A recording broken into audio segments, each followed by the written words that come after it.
savez, ça me réjouit vraiment de voir comme une gang de femmes comme vous, toutes ensemble, qui ont soif d'apprendre plus sur Dieu. Et c'est un privilège de pouvoir être avec vous, vous partager un peu ce que Dieu met sur mon cœur, mais aussi de vivre avec vous juste comme l'émerveillement de qui Dieu est. C'est pas nous, c'est lui qui est le personnage principal de notre histoire. Puis on est ensemble et le chant qu'on vient de chanter, tu sais, toi seul est digne, c'est toute la gloire revient à lui. Puis je me sens humble devant vous, de vous présenter un peu ce que Dieu met sur mon cœur, un peu de mon histoire aussi, mais toute la gloire lui revient. Et voilà. Je vais prier encore parce que je trouve que la prière, on n'en a jamais assez, En passant, c'est qui était là ce matin à la réunion de prière? Wow, c'est le fun. Moi, j'ai manqué, mais je vais essayer d'être là demain matin. Mais je trouve ça beau qu'on a besoin de notre Dieu.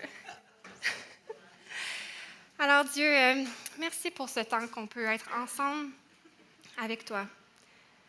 Reculer un peu de la vie intense de tous les jours et dans la nature avec d'autres sœurs et juste être avec toi.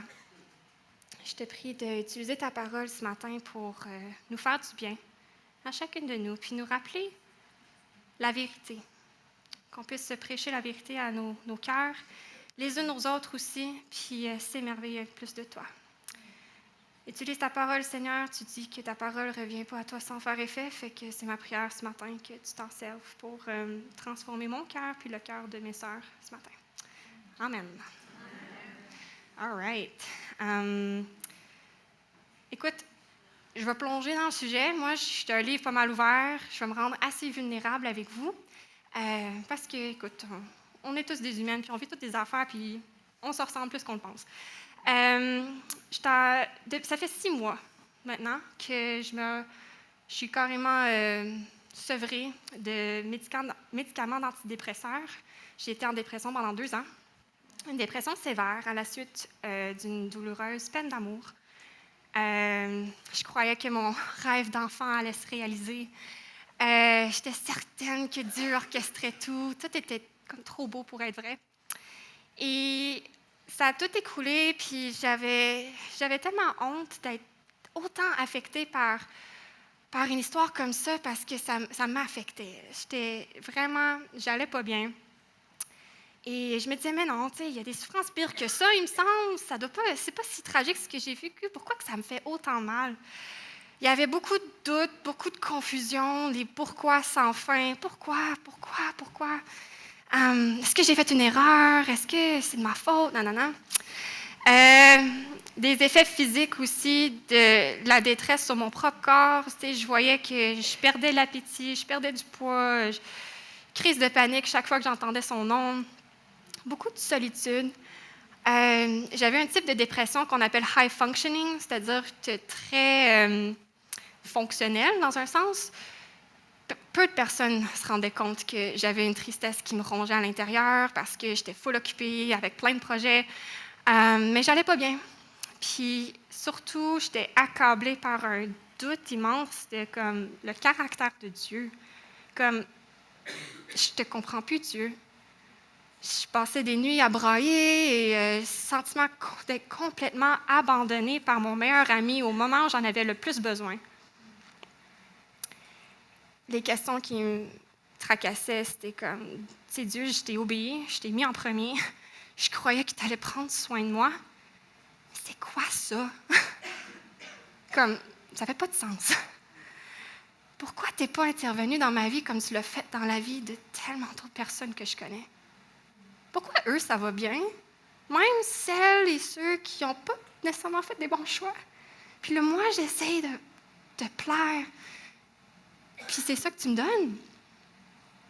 Es-tu réellement bon? Oh, j'ai-tu le droit de poser ces questions-là? Et le cri du cœur, c'était « Seigneur, jusqu'à quand? Jusqu'à quand? » Les jours, les semaines, les mois, les années passent. La dépression continue. L'histoire s'est pas résolue tout joliment. J'ai 29 ans en ce moment, je suis encore célibataire. Jusqu'à quand? Est-ce que vous avez déjà ressenti des émotions similaires? Sentir que vos beaux rêves s'écroulent autour de vous, que Dieu vous abandonne. Mais écoutez, c'est dans cette vallée sombre que j'ai découvert un nouveau réconfort dans les psaumes de lamentation. Puis c'est ce qu'on va regarder ensemble ce matin. Ma prière, c'est vraiment que ça puisse être un réconfort pour vous aussi dans les moments difficiles de votre vie. Un peu de contexte sur les psaumes, OK? Avant qu'on plonge. Les psaumes, c'est un livre dans la Bible. Au plein cœur de la Bible, vous l'ouvrez, poup, normalement, vous devrez tomber dessus. Le psaume le plus vieux, le plus ancien, a été écrit par, si quelqu'un le sait, Moïse, fait qu'il est très vieux. Puis le psaume le plus récent a été écrit par des Juifs qui revenaient de l'exil en Babylone. Fait que ça, c'est à peu près un gap de 1000 ans environ. OK? Puis au retour de l'exil, si vous connaissez un peu l'histoire d'Israël, le peuple d'Israël avait été exilé en Babylone, sont revenus. Il y a eu des gens, puis il y en a certains qui pensent que c'est Esdras, qui aurait composé ce qu'on appelle le psautier. C'est le livre qu'on a en ce moment. Et il aurait orchestré dans un ordre très précis, très réfléchi. OK? Et il y a comme 5 livres dans les psaumes, puis il y a toute une histoire que ça raconte d'espoir. Et nous autres, on va regarder un psaume dans le premier livre. Et gardons ça en tête, OK? Les lecteurs originaux, ils revenaient d'un temps très éprouvant. Ils revenaient d'un exil, ils revenaient de beaucoup de questions de Dieu, t'es où? Et ils ont besoin de ce réconfort-là. Puis c'est ce que je crois qu'on va goûter un peu ce matin. L'auteur du psaume qu'on va étudier, c'est le psaume 6. L'auteur, c'est David, le roi David. Il vivait dans un monde brisé comme le nôtre aussi, mais avant la venue de Jésus. Nous autres, on a le privilège d'être après la venue de Jésus, ce qui fait beaucoup de sens dans ce qu'on va lire. Mais David avait quand même les promesses qu'un Messie allait venir, un sauveur, puis il s'accrochait à ça. Et ça l'aidait dans sa souffrance. Et moi, en tout cas, je doute que je sois la seule ici qui a souffert. Si vous ne souffrez pas, je suis désolée, ça va venir. Mais vous connaissez probablement quelqu'un qui souffre aussi. Fait que ma prière, c'est qu'on plonge ensemble, puis qu'on découvre ensemble comment, dans la peur, dans les larmes et face aux ennemis de la vie, on doit exprimer notre souffrance, OK? Mais aussi exprimons notre confiance en Dieu qui ne nous abandonnera jamais. Alors, psaume 6, je lis dans la version de Summer. Vous êtes prêts? OK. Au chef de chœur, un psaume de David, à chanter avec accompagnement de harpe à 8 cordes. Éternel mon Dieu, malgré ta colère, ne me punis pas. Et dans ton courroux, ne me châtie pas. Éternel, aie pitié de moi, car je suis sans force. Ô Éternel, guéris-moi, car de tout mon être, vois, je suis dans l'épouvante. Je suis en plein désarroi. Et toi, Éternel, quand donc interviendras-tu? Ne voudrais-tu pas revenir vers moi pour me délivrer? Dans ton amour, sauve-moi, car ceux qui sont morts ne sont plus capables de parler de toi. Qui peut te louer au séjour des morts? Or, à force de gémir, je suis épuisée. Et durant la nuit, sur mon lit, je pleure. Ma couche est trempée, inondée de larmes. Mes yeux sont usés, tant j'ai de chagrin, ils n'en peuvent plus. Ce sont tous mes ennemis qui en sont la cause. Je ne sais pas si mon petit clicker fonctionne. Oups! Merci. Un autre avant? Je pense que... OK, oui, excusez-moi. Retirez-vous tous, artisans du mal. L'Éternel entend mes pleurs. L'Éternel exauce mes supplications. L'Éternel accueille ma prière. Tous mes ennemis seront dans la honte et dans l'épouvante. Ils reculeront soudain, tout honteux. Ce psaume se divise en 2 grandes sections. je dirais qu'il y a une première partie où on voit vraiment David exprime sa souffrance. Fait que, versets 1 à 8, exprimons notre souffrance à Dieu. Et du verset 9 à 11, exprimons notre confiance en Dieu. Puis l'idée vraiment qui ressort de ce psaume, on va le creuser davantage ensemble, mais on va découvrir comment face à la peur, face aux larmes, face aux ennemis de la vie, exprimons notre souffrance et exprimons notre confiance en Dieu qui ne nous abandonnera jamais. Pour commencer, David, on peut voir qu'il s'adresse directement à Dieu plusieurs fois dans le psaume. On va voir le mot « éternel » qui revient plein de fois. Quand je l'ai regardé, quand je l'étudiais, je le remarquais dans l'hébreu, ça revenait 8 fois. Éternel, éternel, éternel, éternel, éternel. Éternel, c'est la traduction du nom Yahweh, qui signifie, quelqu'un le sait? Je suis celui qui est. C'est le nom que Dieu s'est donné quand il s'est révélé à Moïse. Et là, David, il répète, éternel, éternel, Yahweh, Yahweh, Yahweh. Et j'ai l'impression que c'est comme un réflexe qu'on fait quand on est en détresse. On supplie quelqu'un. Angie, je t'en supplie. Quand on demande la pitié, mais aussi parfois même quand on veut vraiment attirer l'attention, quand on est amoureux, là, c'est comme, ah, Debbie, ma belle Debbie. Tu sais, on cherche à attirer l'attention, on répète le nom de la personne. Puis ici, David, il répète le nom de l'alliance que Dieu s'est donnée. Yahweh, Yahweh, Yahweh, je fais appel à toi, je te parle, c'est à toi que je crie. Et c'est ce que j'ai découvert que si on avait genre la liste d'ingrédients là, pour faire une belle lamentation, ben on commence par celle-là. Commençons par celle-là, c'est on se tourne vers Dieu. Et on va le voir dans le psaume, David se tourne vers Dieu. Il n'est pas en train de le bouder. Là. C'est dur. Mais d'avoir l'humilité de dire, OK, je me tourne à toi avec toutes les émotions, tu sais que je vis. Je m'adresse à toi, je me tourne à toi. Ça demande un énorme effort. Puis je vous invite à le faire. Yahweh, je te parle. J'ai besoin de toi. On voit ensuite, verset 2, que David exprime qu'il a l'impression que Dieu semble être comme la cause de sa souffrance. L'Éternel, mon Dieu, malgré ta colère, ne me punit pas. Et dans ton courroux, ne me châtie pas. Genre, il a mal parce qu'il a peur d'être puni. C'est comme s'il a vraiment peur d'être condamné par Dieu. Il perçoit une sorte de colère contre lui. D'autres versions vont utiliser le mot, comme ici, courroux. C'est un vieux mot, hein? Mais la colère, il fait des demandes à Dieu, il le supplie, fais pas quelque chose. Ne me punis pas, ne me châtie pas. C'est comme, il a peur que Dieu va péter sa coche, ou je sais pas. Comme, je sais pas, je m'imagine, David qui se protège la face avec ses mains, comme, est-ce que tu vas te fâcher contre moi? Veux-tu être un maître colérique qui va être imprévisible? Et il supplie Dieu de ne pas se fâcher contre lui. Est-ce que ça vous arrive de vous sentir un peu de même, de la peur d'être accusé ou condamné ou rejeté par Dieu? Moi, personnellement, dans les derniers mois, j'ai beaucoup lutté avec la vérité que Dieu m'aime. Puis je mélangeais avec des mensonges que Dieu est déçu. Et c'est un très bon timing pour moi d'enseigner ce psaume. Mais c'est vrai que Dieu déteste le péché, punit le mal. En fait, c'est comme une révélation de son amour, s'il le prend à cœur. Et c'est vrai que Dieu peut ressentir de la colère.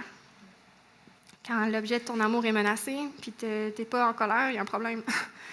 Mais c'est juste un aspect du caractère de Dieu. Et son jugement est toujours ancré dans l'amour. Et comme un diamant qui a plusieurs facettes, Dieu est complexe, hein? Et parfois, on focus sur un aspect seulement.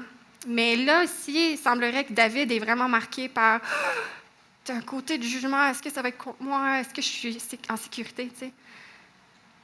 Et je veux que vous réfléchissiez là, à la dernière vallée sombre que vous avez traversée. Comment est-ce que vous perceviez le caractère de Dieu? Il ressemblait à quoi dans votre tête, dans votre esprit? Est-ce que vous le perceviez comme étant bon et doux ou dur et difficile à comprendre, digne de confiance ou non? Est-ce que votre perspective de Dieu est juste? Est-ce qu'elle est complète? C'est un défi pour chacun de nous. Mais ici, on voit que David, il vient à Dieu avec comment il se sent, la perspective qu'il a, et il l'exprime à Dieu. On voit ensuite, verset 3, « Éternel, aie pitié de moi, car je suis sans force. Ô Éternel, guéris-moi, car de tout mon être, vois, je suis dans l'épouvante, je suis en plein désarroi. Toi, Éternel, quand donc interviendras-tu? Ne voudrais-tu pas revenir vers moi pour me délivrer dans ton amour? Sauve-moi. » Et là, tu sais, dans le verset 2, si on retourne, on voit que Dieu fait des demandes, mais il demande à Dieu de ne pas faire quelque chose, de ne pas le punir. Là, verset 3, il est en train de demander à Dieu de faire quelque chose. Qu'est-ce qu'il te demande de faire? Il lui dit, « Guéris-moi, aie pitié. » Un peu comme un médecin, genre, j'ai pas envie de le voir le médecin, mais j'en ai vraiment besoin, là, comme ça presse. Viens me délivrer. Tu sais, délivrer, là, c'est comme si tu es pris dans un piège. Imaginez un animal pris dans un piège. C'est pas juste un petit... Tu sais, ça hurle, puis c'est comme « Get me out of here! » À l'aide! Et il demande « Sauve-moi! » Puis si on retourne à notre recette, là, le deuxième ingrédient, c'est correct se plaindre à Dieu. Faites exprimer ce que vous vivez et dites-lui comment vous vous sentez. Et dites-lui les émotions difficiles que vous vivez. Il est capable de le prendre. Et faites des demandes. C'est un bon exercice pour nous aussi, quand on souffre. Puis là, David, ensuite, il va justifier ses requêtes avec plusieurs raisons. Car, c'est-tu ici ou c'est le prochain? Car, à cause, puis là, son premier argument, c'est, tu sais, je suis dans un état de détresse et j'ai besoin de toi, là. Et il va mettre toute sa liste. Fait que là, le troisième, c'est ce que j'ai mélangé un peu, là, faire des demandes à Dieu, puis tu plains à Dieu, exprime-lui comment tu te sens. Et il va, puis il va dire, physiquement, ça va pas bien. Je suis sans force, je suis en plein désarroi. Il y a d'autres versions qui vont dire, je tremble de tous mes os. Là. C'est comme, mon corps, là, ça va pas. Puis là, il parle émotionnellement, mentalement. Il va dire, je suis dans l'épouvante. Puis là, dans d'autres versions, ça va être comme, mon âme est troublée. Fait que mon corps est troublé, mon âme est troublée. Crise d'angoisse, ça va pas. Spirituellement aussi, quand il dit, quand donc interviendras-tu? Ne voudrais-tu pas revenir vers moi? C'est comme, il y a de la misère, il y a de l'impatience un peu, comme, hey, ça presse. Spirituellement, je lutte, tu sais. Combien de temps de plus est-ce que je dois endurer tout ça?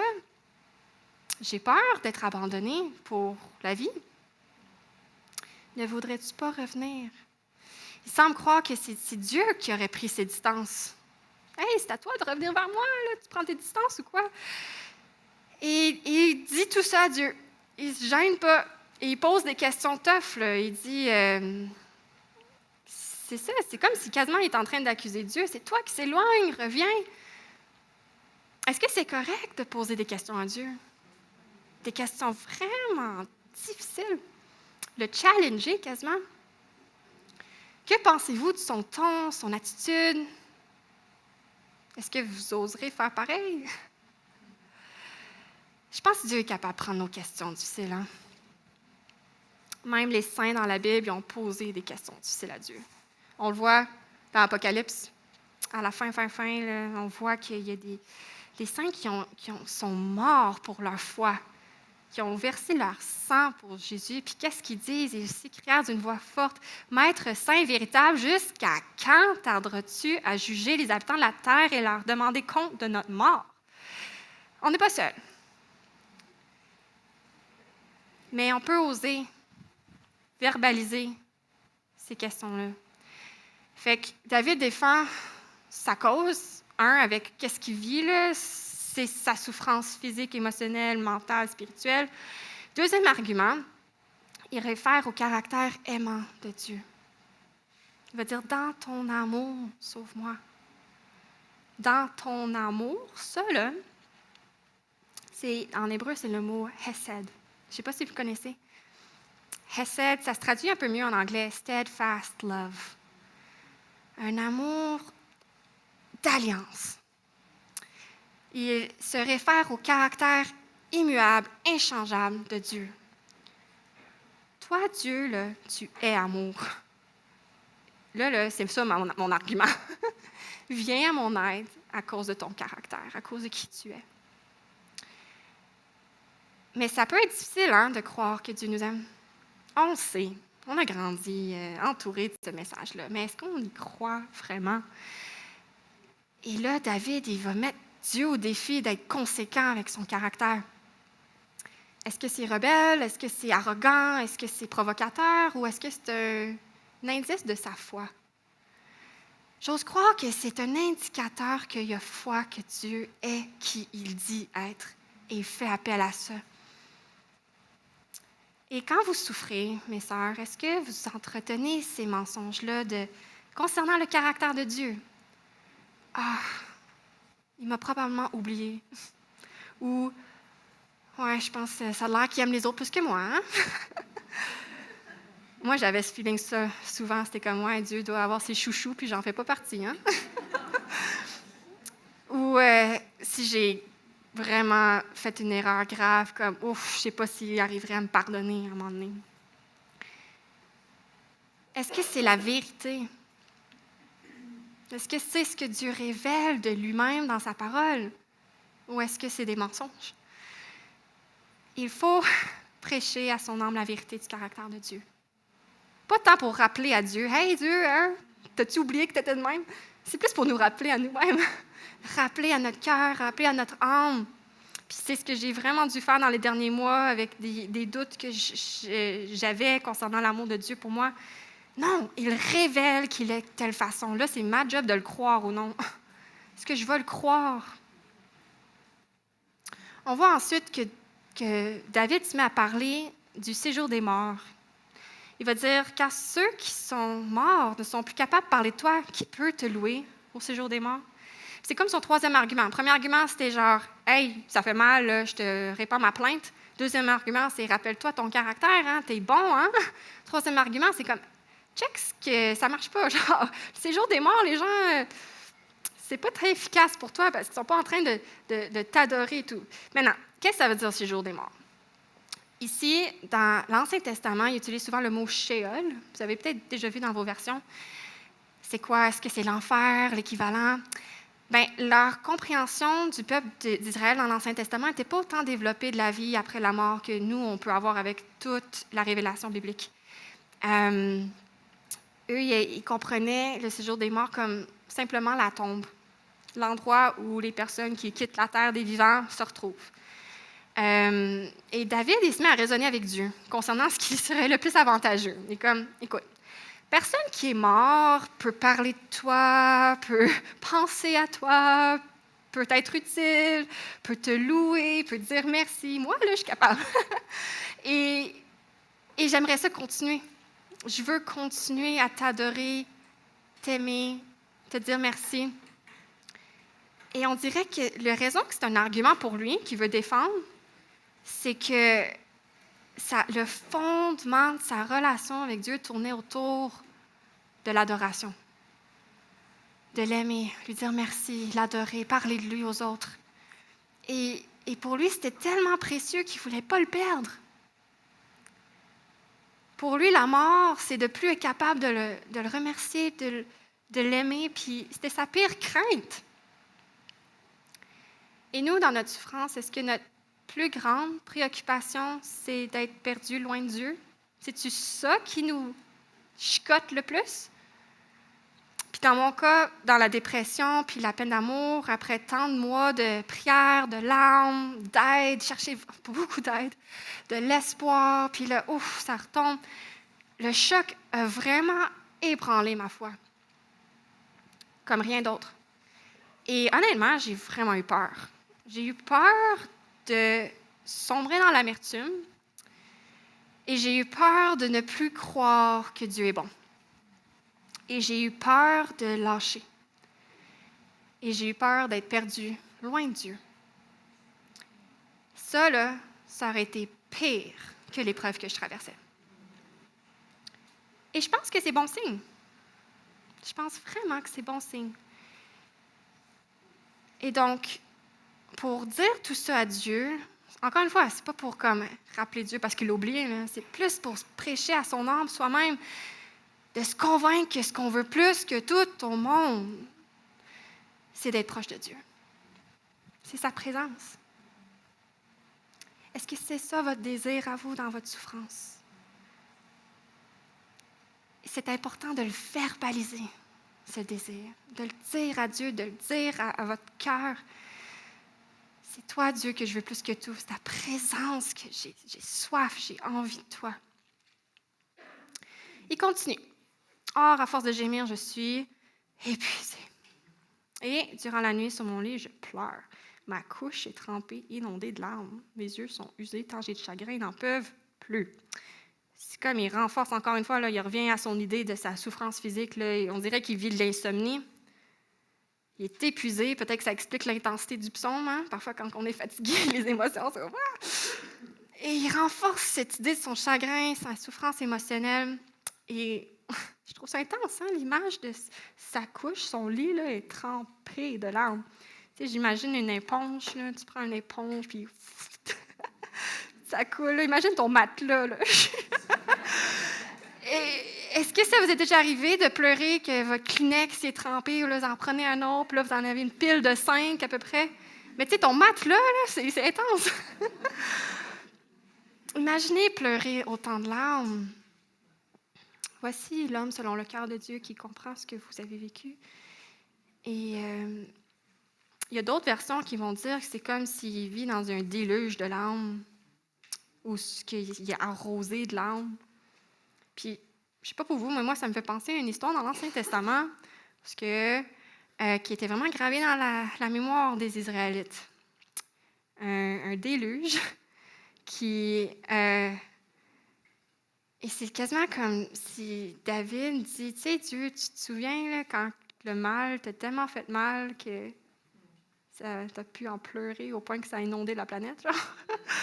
Ben, je me sens un peu de même. Peut-être à plus petite échelle, mais quand même. Écoute, c'est une spéculation, mais je trouve ça spécial que David fait écho à ces images fortes de déluge de larmes. Et c'est quoi la cause, finalement? Il y a eu un moment où il était comme, est-ce que Dieu, c'est toi un peu la cause de ma souffrance, tu veux me punir? Mais là, on dirait qu'il ne va plus accuser Dieu. Il va dire comme, ce sont tous mes ennemis qui en sont la cause. Et les ennemis, en avez-vous des ennemis? On n'a pas tous, entre nous, dans un pays paisible au Canada, des ennemis humains, mais certains d'entre nous, oui. Mais on a certainement tous des ennemis spirituels. Hein? Moi, il y a eu des moments dans la dépression où l'oppression spirituelle était lourde. C'était comme si l'ennemi se rapprochait la nuit, puis il me chuchotait tous ses mensonges, puis ça m'étouffait, comme littéralement, là, je me sentais écrasée. J'avais juste envie de quitter ce monde. Puis honnêtement, la vie chrétienne, ça peut être un combat assez rough. Hein? Ça peut être assez difficile. Mais est-ce qu'on est consciente du combat spirituel qui a lieu? Qu'il y a des puissances, des autorités, des pouvoirs de ce monde de ténèbres, des esprits du mal contre vous. C'est pas une petite épreuve, là. C'est une guerre spirituelle, fait que c'est normal que ça nous renverse. Puis David l'exprimait. Mais dans ce désespoir profond, est-ce que David va être vaincu par la colère de Dieu? Est-ce qu'il va être vaincu par ses ennemis? Est-ce qu'il va être vaincu par la mort, le séjour des morts? Mes chers amis, je pense que ce psaume est rempli d'espoir pour David, rempli d'espoir pour chacune de vous, pour moi. Parce qu'il y a des clins d'œil dans ce psaume vers ce Messie que David attendait. Il y a des clins d'œil vers notre Messie qui est venu pour nous, qui est venu comprendre notre souffrance, souffrir avec nous et nous sauver. Est-ce que vous en avez remarqué? On va regarder ça. David se sent condamné, se sent abandonné, prêt de subir des châtiments. Il avait peur de mourir. Puis ça, là, c'est ce que chacun de nous, on méritait avant. Chacun de nous par notre rébellion spirituelle, on méritait la condamnation, l'abandon, la mort éternelle. Sans Christ, on est destiné à pire que le séjour des morts. Mais la punition dont David craignait n'est pas tombée sur lui, elle est tombée sur notre merveilleux Jésus. L'abandon dont David craignait a été vécu par quelqu'un qui ne le méritait pas, mais qui l'a vécu à sa place, à notre place, à votre place. On le voit dans Marc 15, 34. Vers 3 heures, Jésus cria d'une voix forte, « Éloi, Éloi, lama sabachthani » Qu'est-ce que ça veut dire, ça? Ce qui signifie « Mon Dieu, pourquoi m'as-tu abandonné? » Ça, c'était pas juste métaphorique puis poétique, là. C'était littéral. Il a été abandonné à notre place. Si on a de la misère à croire que Dieu nous aime, si moi j'ai de la misère à croire que Dieu peut aimer Élisabeth au but, ben c'est là la preuve. C'est drette là, la preuve. Contemplez la croix. Écoutez, Dieu vous aime. J'ai dû reprêcher cette vérité à mon âme plusieurs fois dernièrement. Âme, Dieu a démontré son amour envers toi sur la croix. Crois-le. Il est mort pour toi. Il t'a abandonné pour toi. Et on peut voir qu'il y a une assurance qu'on a devant le séjour des morts. Dans un autre psaume qu'on va pouvoir creuser davantage avec Angie dimanche, je vous donne un petit sneak peek. Psaume 16, verset 10. « Tu ne m'abandonneras pas dans le séjour des morts. Tu ne laisseras pas un homme qui t'est attaché descendre dans la tombe. » C'est une promesse pour nous, mes sœurs. Il ne nous abandonnera pas parce que Jésus a été abandonné à notre place. Ça, là, ça définit mon identité. Ça a défini toute ma vie. C'est la même chose pour vous. Hébreux 13, 5. Dieu lui-même a dit quoi? « Je ne te laisserai pas. Non, je ne t'abandonnerai jamais. » Séjour des morts, qu'est-ce qu'il y en est? Bien, elle n'a plus de puissance maintenant avec Jésus. Vous le connaissez probablement très bien, Romains 8, 38 à 39. Oui, j'en ai l'absolue certitude. Ni la mort, ni la vie, ni les anges, ni les dominations, ni le présent, ni l'avenir, ni les puissances, ni ce qui est en haut, ni ce qui est en bas, ni aucune autre créature. Rien ne pourra nous arracher à l'amour que Dieu nous a témoigné en Jésus-Christ, notre Seigneur. Boum! C'est énorme! Notre faiblesse, mes sœurs, c'est comme une sorte d'avantage secret, OK? Qui nous amène à dépendre sur ce Dieu-là. Ce Dieu-là qui est le vainqueur des pires affaires qu'on pourrait vivre. Pour vrai, là, face à la peur, face aux larmes, face aux ennemis de la vie, exprimons notre souffrance, puis exprimons aussi notre confiance en Dieu qui ne nous abandonnera jamais. Et tout ça grâce à Jésus. Toujours, toujours, toujours grâce à Jésus. Première partie, exprimons notre souffrance à Dieu. Deuxième partie, exprimons notre confiance en Dieu. Qu'est-ce qu'il dit? Et là, David change de ton. Il dit, « Retirez-vous tous, artisans du mal. L'Éternel entend mes pleurs. L'Éternel exauce mes supplications. L'Éternel accueille ma prière. Tous mes ennemis seront dans la honte et dans l'épouvante et reculeront soudain. » Tout honteux. Là, David ne s'adresse plus à Dieu. Il s'adresse à les artisans du mal. Autre version, les méchants. Il change de ton, là. Il se désaffilie carrément des méchants. Il dit, là, vous voulez bien aller dans cette direction-là? Moi, non. Moi, là, je vous dis, allez-vous-en. Retirez-vous de moi. Va-t'en. Tu n'as rien à faire ici, OK? T'as-tu compris? C'est un cri de victoire, là. David n'a pas succombé aux tentations de se détourner de Dieu. Bonne nouvelle. Il refuse de croire le mensonge que Dieu l'a abandonné. Bonne nouvelle. Comment est-ce que vous réagissez devant le mensonge de l'ennemi? Est-ce que vous le rejetez avec « OK, va-t'en, s'il te plaît. » Ou là, ça suffit, va-t'en. Non, j'y crois pas. Avec ardeur, avec force. Puis pourquoi est-ce que soudainement David il a ce courage-là de dire, de prendre position de même? Bien là, il commence à donner des raisons. Il revient à répéter le nom de l'Éternel. Et là, il répète, hein? L'Éternel, l'Éternel, l'Éternel. Yahweh entend mes pleurs. Là, c'est plus comme, oh, s'il te plaît, fais quelque chose. Là. Il déclare ce qui est vrai. Là. C'est pas comme Dieu entend mes pleurs, s'il te plaît. C'est Dieu entend, c'est un fait, mes pleurs. Yahweh entend ses cris.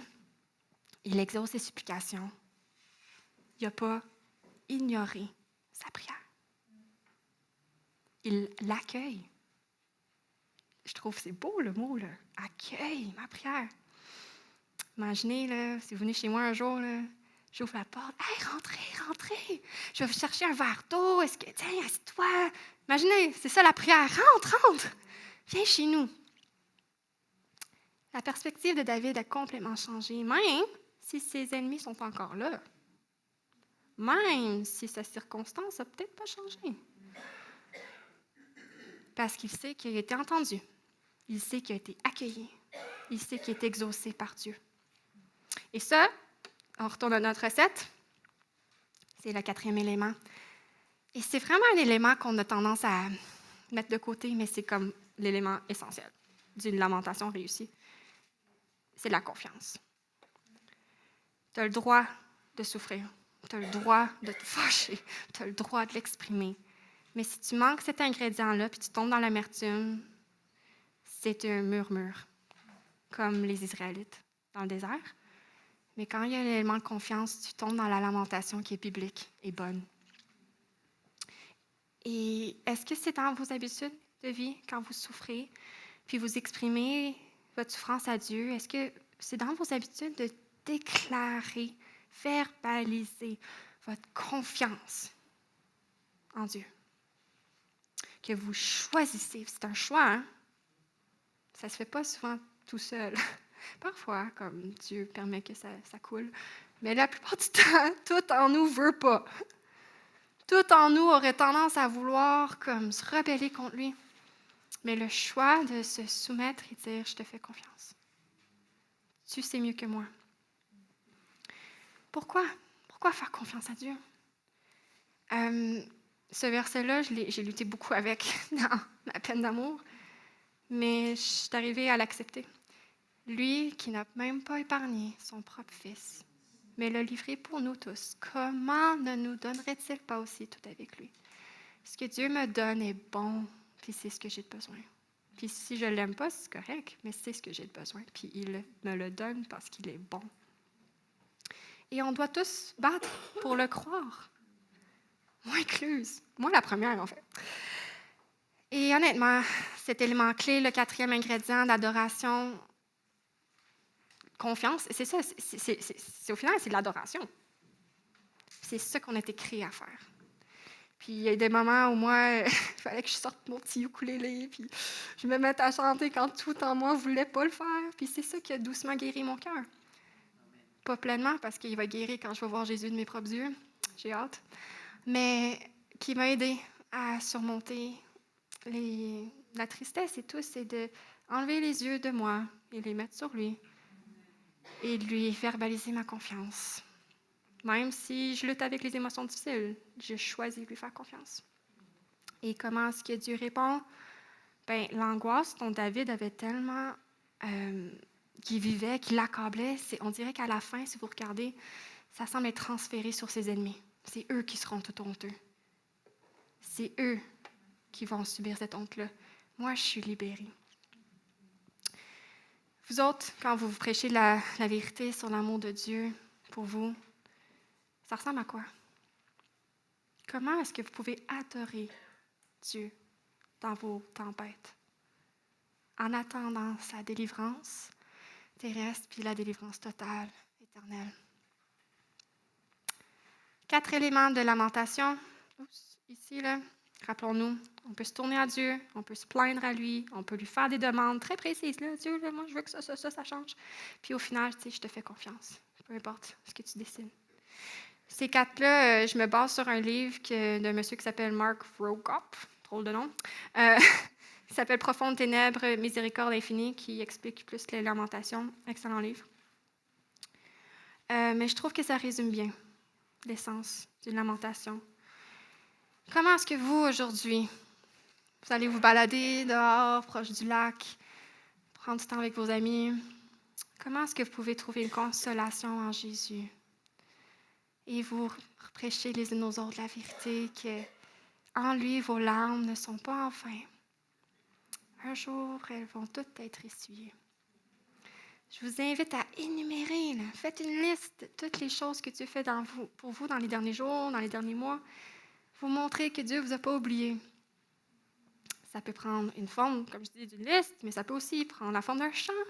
Ça peut prendre la forme d'appeler une amie régulièrement puis vous encourager. « Hey, oublie pas, Dieu est bon, il a fait ça, ça, ça. » Mais peu importe la forme, dans nos peurs, dans nos larmes, face aux ennemis de la vie, osons exprimer notre souffrance, mais exprimons aussi ce dernier élément clé, notre confiance en Dieu qui ne nous abandonnera jamais, jamais, jamais, jamais, jamais, jamais, jamais.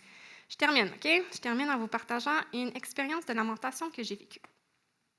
Il y a quelques années, un soir, j'étais dans mon lit avant de me coucher, puis j'avais l'habitude d'écrire des versets dans mon petit carnet parce que mon énergie mentale était assez bas, fait que de faire comme une étude biblique approfondie, j'étais comme non, je vais juste les écrire à la main, peut-être que ça va rentrer. Fait que je les écrivais, puis honnêtement, j'étais juste tannée, écœurée, j'étais à bout. Et je vivais toutes ces émotions difficiles pendant tellement longtemps, l'impression que ça finirait plus, tannée de ne pas comprendre ce que Dieu faisait. Puis j'ai décidé de tout lui dire. Et j'ai dit, je comprends pas Théo, je comprends pas ce que tu fais. J'ai l'impression que tu as permis, genre, mon pire cauchemar. C'est quoi ça? Mon pire cauchemar. Puis là, c'est comme si j'ai senti Dieu qui me disait quelque chose. Il me dit, ton pire cauchemar? Et là, j'étais comme, oh, okay, c'est bon, j'exagère. Là. Des choses pires que ça qui auraient pu arriver. Ma famille est en santé, ça va, c'est vrai. OK, d'accord, parfait, je me tais. J'étais gênée. Mais là, c'est comme si j'ai senti tout près, puis pas avec un regard de condamnation, juste avec beaucoup de compassion et de tendresse. Quasiment comme s'il était là, assis sur mon lit à côté de moi, qui me regardait. Puis qui me dit, « Élie, j'ai pris ton pire cauchemar à ta place pour que tu n'aies pas à le subir, puis pour que tu ne sois pas seul dans ce cauchemar. » Et soudainement, j'ai comme saisi et compris comme tout. Encore une fois, une nouvelle fois, tu sais, hein, on les connaît ces vérités-là, mais il faut les revivre. Hein? Mais je l'ai revécu juste ce moment-là de comme, what? Tu as subi tout ça pour moi? Pire encore, c'est vrai.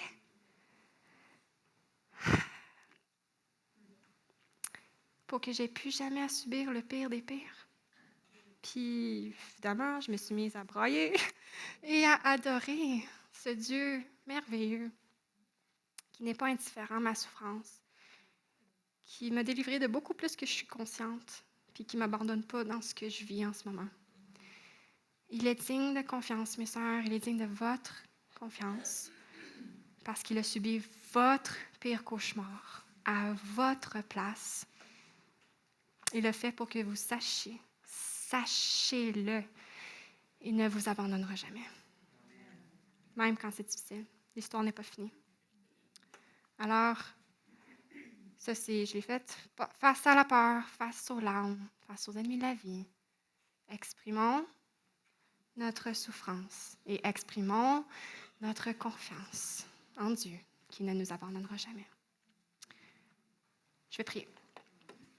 Seigneur, grand Dieu, éternel, bon, compatissant, lent à la colère et riche en bonté, qui aime des créatures aussi instables que nous, que moi, et qui a subi le pire des pires pour nous délivrer et nous donner de l'espoir dans les épreuves qu'on vit. Je prie pour chacune de mes sœurs. Je ne sais pas c'est quoi que chacune vit ou ce que peut-être des proches d'entre elles vivent, mais c'est sûr que ce monde est taché de souffrance puis de défis. Mettez-le avec nous. Et combien on est contente que tu sois là avec nous. Aide mes sœurs qui peut-être luttent avec l'amertume, aide-les à être vraies avec toi, puis à choisir le dernier ingrédient de t'adorer, de faire confiance. Puis à mes sœurs qui vont un peu mieux, d'encourager les autres qui vont un peu moins bien. Qu'on soit vraiment attentive à ta voix en fin de semaine, puis qu'on puisse croire la vérité, que tu nous aimes, puis tu ne nous abandonnes pas. C'est dans ton nom très précieux que je prie. Amen.